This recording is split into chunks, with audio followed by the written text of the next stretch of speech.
Hi there and welcome to another video. It's Simon Hurley from Inklips. Today I'm going to be showing you how to do some watercolor stamping using the Zig Clean Color Real brush pens to get a really controlled kind of watercolor look. I'm going to be using this awesome stamp set called Mistletoe and Holly from Ellen Hudson and Julie Ebersole. I love all the different images in here, and when I first saw it I immediately thought to create a background with it. So I'm going to take the Zig Clean Color Real brush pens, and usually for each image I chose about 3 different shades, and I'm just going to scribble on some color here. It's not super neat and it's not like super tidy or anything. I'm just scribbling them on with no rhyme or reason to how I'm doing it, just kind of leaving some shading in there with different variations of colors. I'm going to spray it once from kind of a distance off my surface there, and then it'll give it just enough water to kind of give it a watercolory look and also to kind of soften out some of those colors. Now I've sped it up a bit here so I can kind of show you the rest of it with not taking too long, and I'm going to skip a couple portions on the way as well. And I'm using also 3 different variations of the green, and I'm going to spray that and then stamp it kind of right next to that poinsettia image. You really want to fit all these images in like a puzzle to create a really cool background here. For me, to create a background, it's always taking some of the larger images and then some of the smaller images and kind of keep building from one corner and then keep going to the rest of the card. Because if you start in one corner, it's going to be easier to build on the rest of the card.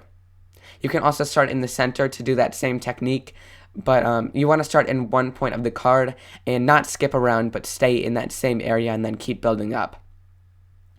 So now I'm going in with that pine cone image, again with 3 shades of brown, and then with this leaf here.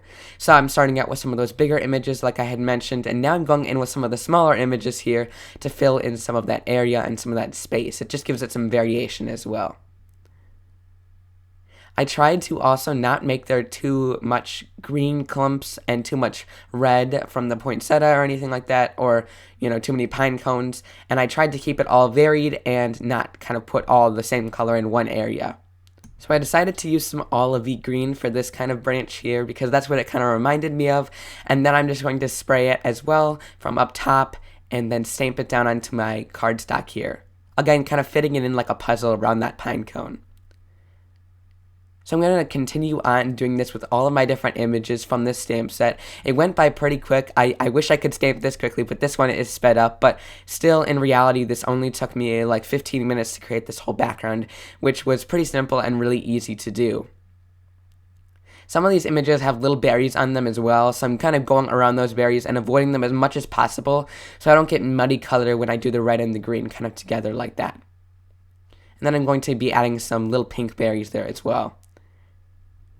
I will have all of the colors of the Zig Clean Color Real brush pens that I've used in this video linked down below in the description or over at my blog so you guys can check it out. I think this product is super versatile and it has really quickly become some of my favorite markers to use because you can use them for so many different techniques and varieties of things on your cards, and so they're a super nice marker to invest in. Also, a great thing about using these for the stamping technique that we're doing today is usually this would kind of ruin your marker tip because it would kind of fray the tip, but since these actually are a real brush, like they have brush bristles in them if you haven't used them before, they're super nice to do this for, and it's almost really like indestructible of a tip to use, so it's really nice for stamping and getting into different areas and varieties of surfaces like this. So now I have completed that whole background, and I'm going in with my smallest image here, the pine cone, and I'm going to just go around and stamp that all around my card here, just to kind of finish it off and add more images into your space. So now we're going to do some embossing. I'm using my embossing kind of anti-static tool on my black cardstock here. And then I'm going to take the British Monroe embossing ink, which is a clear sticky ink, and stamp down my sentiment wishing you a wonderful holiday season onto that little strip of cardstock there. Now I'm kind of lining it up with my grid mat to make sure that it's nice and straight on that panel there. And then I'm going to be using some opaque bright white embossing powder from Wow, and I'm going to be sprinkling that on top, and then I'm going to heat set that with my heat tool there. And finally, I'm going to just add some sequins onto my card. These sequins are from Lucy Abrams, and I'm just using some sparkling clear sequins. These are my favorite to use on cards because they just kind of match the surroundings of the card that you created, and you really don't need to have a ton of colors of them, so it's really awesome to add just some extra sparkle onto your card here. So that completes my card for today. I hope you guys really enjoyed this video. If you did, please leave a big thumbs up and subscribe to my YouTube channel. I would really appreciate that. And I loved creating this card today with the stamping with the Zig Clean Color Real Brush pens to get kind of a watercolor effect.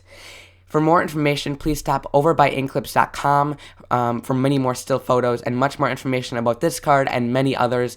Also, I will have all the products in today's video listed and linked down below in the video description or over at my blog as well. I hope to see you guys again soon in another card making video. Bye!